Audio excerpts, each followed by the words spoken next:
कहानी शुरू होती है एक आदमी के साथ जो एक अजीब क्यूब शेप्ड कमरे में जाग उठता है। कमरे के हर तरफ कई दरवाजे होते हैं जो दूसरे एक जैसे कमरों से जुड़ते हैं। आदमी एक दरवाजा खोलता है और एक लाल रंग का कमरे में चला जाता है। डॉट जैसे ही वो अंदर कदम रखता है दीवार से कई छक्के निकलते हैं। उसे चुभ करके क्यूब की आकार का टुकड़ा बाहर निकल जाता है। फिर एक और क्यूबिक कमरे में 3 लोग दिखते हैं, यूइची गोटो, शिंजी ओची और एक छोटा लड़का चिहारू ऊनो। उन सबको याद नहीं है कि वो यहाँ कैसे पहुंचे हैं और उनके पास उनकी वस्तुएं भी नहीं हैं। जब वो स्थिति को समझने की कोशिश करते हैं एक और आदमी हिरोशी इदा कमरे के अंदर एक जूता फेंकता है, फिर आता है। थोड़ी देर बाद एक और बच गया व्यक्ति जो अपने आप को सको कई के नाम से पेश करता है, उनके साथ जुड़ जाता है। जब हिरोशी एक और दरवाजा खोलने की ओर बढ़ता है छत से पहले आदमी का मुर्दा दरवाजे से गिर जाता है, सबको हैरानी में डाल देता है। पक्के जाल से बाहर निकलने की एक मजबूरी में शिंजी दूसरे कमरे की ओर बढ़ता है, खतरा से अनजान होकर, लेकिन हिरोशी उसे रोकता है और कमरे को टेस्ट करने का फैसला करता है। पहले उसने अपना जूता उस तरफ फेंका और उसे तुरंत ही भुताही आग से जला दिया गया। फिर वो समझता है कि क्यूब में कुछ कमरे हैं जो अलग अलग सेंसरों द्वारा एक्टिव होकर खतरनाक जाल को चालू कर सकते हैं। इसके बाद समूह कमरे से कमरे में जाने लगता है, जाल को चेक करने के लिए अपने जूतों को फेंकने लगता है। इस बीच में शिंजी कई सवालों को पूछता है, लेकिन परेशान हिरोशी उसे चुप करने का हुक्म देता है। एक कमरे में वे एक बुजुर्ग व्यक्ति काजुमासा आंडो से मिलते हैं जो अपने आप को एक कंपनी के कार्यकारी के रूप में पेश करता है। शुरुआत में वह विश्वास करता है कि समूह उन्हें बचाने के लिए यहाँ है, लेकिन उनका आशा टूट जाता है जब वे बताते हैं कि वे भी उनके जैसे फंस गए लोग हैं। उन 6 लोग एक से दूसरे कमरे में बढ़ते जाते हैं। इस दौरान वे हर कमरे के बीच एक बुझने वाले रास्ते में 3 संख्याओं वाला एक प्लेट नोटिस करते हैं, लेकिन उन्हें इसका अर्थ समझने में असमर्थ है। एक समय पर ओइची को एक कमरे में जाल की जांच करने का काम दिया जाता है। उसने अपना जूता फेंका और तुरंत ही उसे हटा दिया, उसने यह निश्चित करने से पहले कि यह सुरक्षित है। समूह फिर उस कमरे में बिना दोबारा सोचने के अंदर जाते हैं, लेकिन जैसे ही दरवाजा उनके पीछे बंद हो जाता है कमरे का प्रकाश बंद हो जाता है और छत से तेज धातुयुक्ति वाली एक फैन नीचे गिरने लगती है, ये दिखाते हुए कि यह एक जाल से भरा कमरा है। स्थिति की गति को महसूस करते हुए वे अन्य दरवाजे खोलने की कोशिश करते हैं, लेकिन कोई भी दरवाजा खुलता नहीं है। जब धातुयुक्ति धीरे धीरे उनके सिर के नजदीक आती है उनका एक ही विकल्प निचले दरवाजे से जाने का होता है। हालांकि ओइची डर के मारे दरवाजे के ऊपर जम जाता है, इसलिए हिरोशी उसे अलग कर देता है, जिससे समूह को कुछ ही पलों में धातुयुक्ति पहुंचती है। जबकि उन लोगों ने सुरक्षा से बाहर निकाल लिया, हिरोशी अपनी गुस्से को ओइची पर निकालता है उसके लापरवाही के लिए। जब वो थोड़ी देर के लिए आराम करते हैं तो युवा चिहारू जो लगता है कमरों के बीच के नंबर को याद कर लिया है। उसने एक शर्ट बटन का इस्तेमाल करके उसे जमीन पर लिख देता है। फिर उसने कुछ कठिन गणितिक गणनाएं शुरू की और अंत में ये पता लगाता है कि सभी फास कमरे को मुख्य संख्याओं द्वारा दर्शाया गया है। इस सिद्धांत को परीक्षण के लिए ओइची एक हैच को चुनता है जिसमें सभी समांकों की संख्या है और दूसरे कमरे में चला जाता है, अपनी जान रिस्क करते हुए। शायद उसे अभी भी एक जूता फेंकना चाहिए था अगर सिद्धांत सही साबित होता है, क्योंकि कमरा लगता है कि सब कुछ सामान्य है। समूह इस समझ को प्रयोग करके अनेक अन्य कमरों से गुजरते हैं। हालांकि एक समय पर वे एक कमरे के सामने आते हैं जहां सभी आसपास के कमरे पास हैं। वे संकेतों को दोबारा देखकर किसी भी सूचना का पता लगाने की उम्मीद में, लेकिन कोई लाभ नहीं मिलता। इसको फिर सुझाव देता है कि वे वैसे ही कमरे में वापस लौट जाएं जहां से वे आए थे, लेकिन उनकी आशा को ध्यान से देखते हुए उस कमरे का दरवाजा हमेशा के लिए बंद हो गया है। अब जो वे एक ही कमरे में फंस गए हैं उनमें से काजुमासा चिहारू को दोषी ठहराता है, उसकी सिद्धांत को बेकार मानकर। अंत में हिरोशी को पता चलता है कि एक कमरे का जाल शोर पर प्रतिक्रिया करता है। इस परिणाम में उसने समूह को आहत बिना उस कमरे से गुजरने के लिए प्रोत्साहन दिया। वे फिर एक कतर बनाते हैं और इस पर आगे बढ़ते हैं, लेकिन शिंजी भूल से अपना जूता जमीन पर गिरा देता है जो एक आवाज उत्पन्न करता है। इसका परिणाम स्वरूप जाल संचालित हो जाता है और कमरे में बिजली के लेजर बस दिखने लगते हैं। ये लगभग काजुमासा को जला देता है जो अभी भी फास कमरे में है। खुशी की बात है कि समूह के सदस्य उसे समय पर बाहर निकाल लेते हैं और उसे सिर्फ टांग पर चोट लगती है। हालांकि बुरे आदमी को बचा लिया गया है, लेकिन उसने शिंजी को उसकी लापरवाही के लिए डांटा और नौजवान लोगों के बारे में नफरत भरी बातचीत करता है। कुत्ते की पूंछ तकनीक की बात। थोड़े ही समय बाद चिहारू समूह का ध्यान एक दीवार पर खींचता है जो एक कमरे के अंदर बनाया गया था।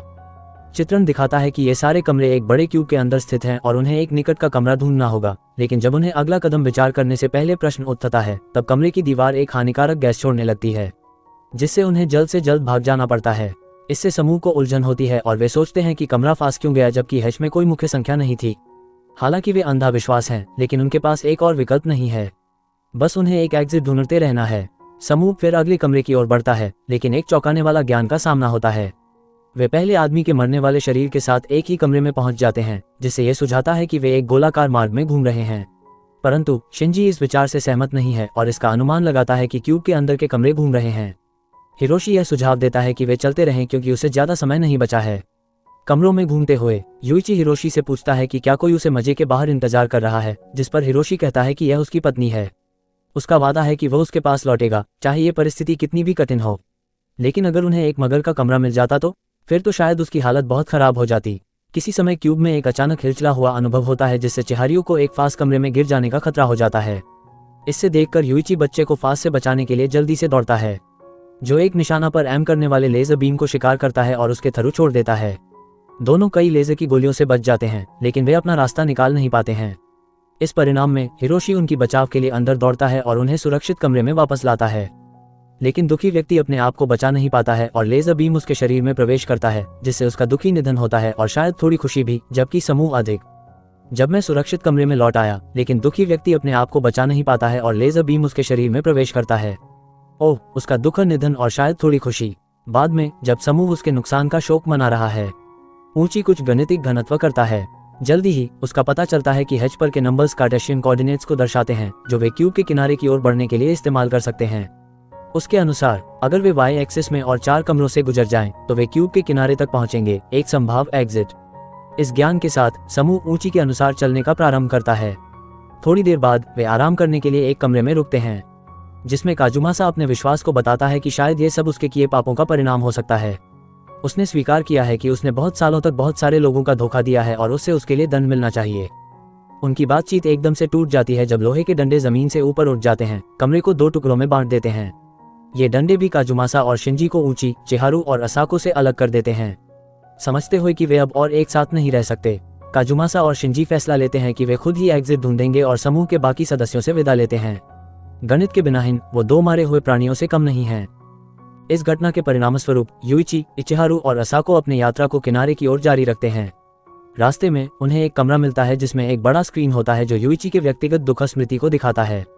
वीडियो में हम देखते हैं कि यूइची के छोटे भाई हिरोतो एक इमारत के किनारे खड़ा है। उसने ये सब खत्म करने का विचार किया है क्योंकि उसे अपने पिताजी के ब्रूटल हमले सहने की तकलीफ नहीं उठानी होती है, और यहाँ तक कि यूइची उसे सहन करने की सलाह देता है, उसका समर्थन नहीं करता है। इस सब से उदास होकर हिरोतो असंभव को कर देता है। ये दुख स्मृति यूइची को नष्ट कर देती है और उसके छोटे भाई को बचा नहीं पाने के लिए उसमें गलती का आभास होता है।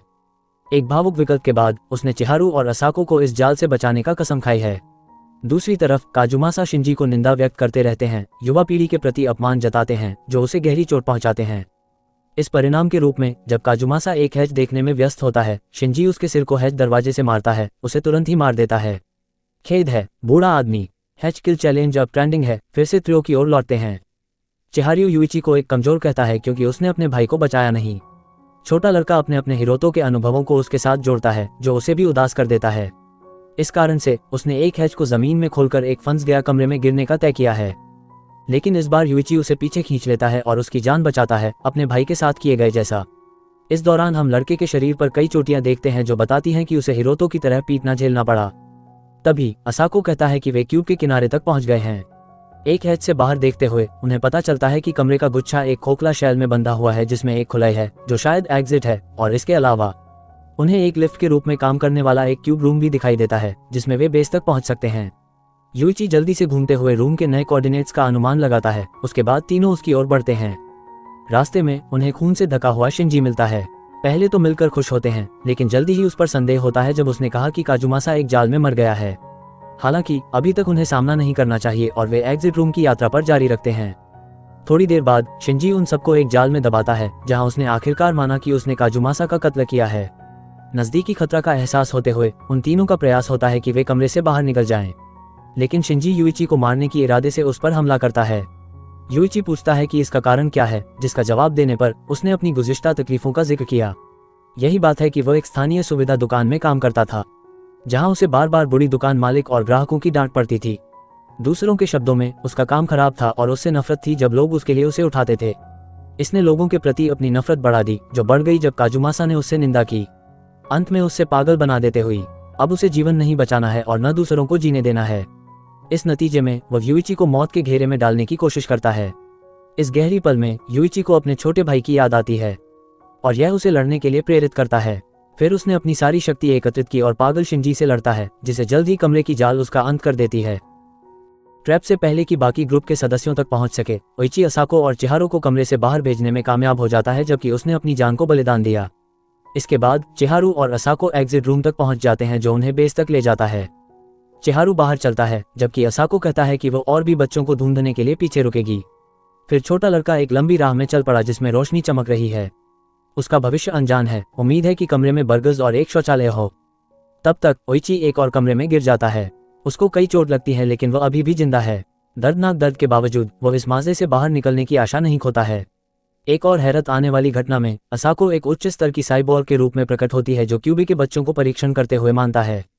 फिल्म उसी तरह समाप्त होती है जब असाको दूसरे बच्चों के एक समूह के पास जाती है और उसी प्रोग्राम लाइन को कहती है जैसे उसने पिछले समूह से मिली थी। तुम कौन हो? उन्होंने उससे एक कूल लाइन के साथ प्रोग्राम कर सकते थे। चैनल को मदद करने के लिए नोटिफिकेशन और लाइक को ऑन करें। देखने के लिए शुक्रिया।